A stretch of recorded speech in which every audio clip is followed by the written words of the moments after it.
Hello friends, welcome to my channel Raji cooking paste. இன்னைக்கு கொள்ளு ரசம் எப்படி செய்யறதுன்னு பார்க்கலாங்க. கொள்ளு ரசம் சளி இருமலுக்கு ரொம்பவே நல்லதுங்க. ஹேர் க்ரோத்துக்கும் ரொம்பவே நல்லது. வெயிட் லாஸ் பண்ணணும்னு நினைக்கிறவங்க கண்டிப்பா இந்த கொள்ளு ரசத்தை வாரத்துக்கு 2 முறை எடுத்துக்கலாங்க. நான் முளைக்கட்டி வேக வச்ச தண்ணியை 200 ml எடுத்து வச்சிருக்கேங்க. நெல்லிக்காய் அளவு புளியை ஊற வச்சு கரைச்சி வச்சிருக்கேங்க. ஒரு சின்ன தக்காளியை நல்லா புளிஞ்சு வச்சிருக்கேன். 4 பல் பூண்டை இடிச்சு வச்சிருக்கேன். 1/2 டீஸ்பூன் மிளகாத்தூள் எடுத்து வச்சிருக்கேன். 1/4 டீஸ்பூன் கம்மியா அசஃபோட்டிடா எடுத்து வச்சிருக்கேன். நாட்டு சர்க்கரை கொஞ்சம் டேஸ்ட்டுக்காக 1 டீஸ்பூன் அளவு எடுத்து வச்சிருக்கேன். கருவேப்பிலை கொத்தமல்லி கொஞ்சம் எடுத்து வச்சிருக்கேன். இந்த ரசத்துக்கு தேவையான அளவு கல்லுப்பு அதை நான் எடுத்து வச்சிருக்கேன்.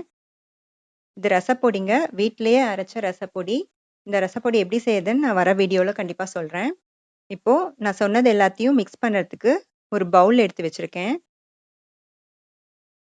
முதல்ல இந்த கொள்ளு தண்ணியை இதில் சேர்த்துக்கிறேன். கரைச்சி வச்ச புளியை கொள்ளு தண்ணி கூட சேர்த்துக்கிறேன்.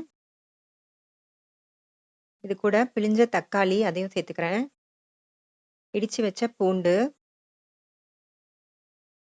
மிளகாத்தூள், பெருங்காயத்தூள், நாட்டு சர்க்கரை, கருவேப்பிலை கொத்தமல்லி, ரசப்பொடி, ரசத்துக்கு தேவையான அளவு கல்லுப்பு, இது எல்லாத்தையும் நான் சேர்த்துட்டேன். இப்போ இந்த ரசத்துக்கு தேவையான அளவு தண்ணியை சேர்த்துக்கிறேன். தண்ணியை சேர்த்துட்டு புளி, உப்பு எல்லாம் சரியா இருக்கான்னு நல்லா கலந்து விட்டு செக் பண்ணிக்கோங்க. இப்போ ரசத்துல புளி உப்பெல்லாம் சரியா இருக்கு.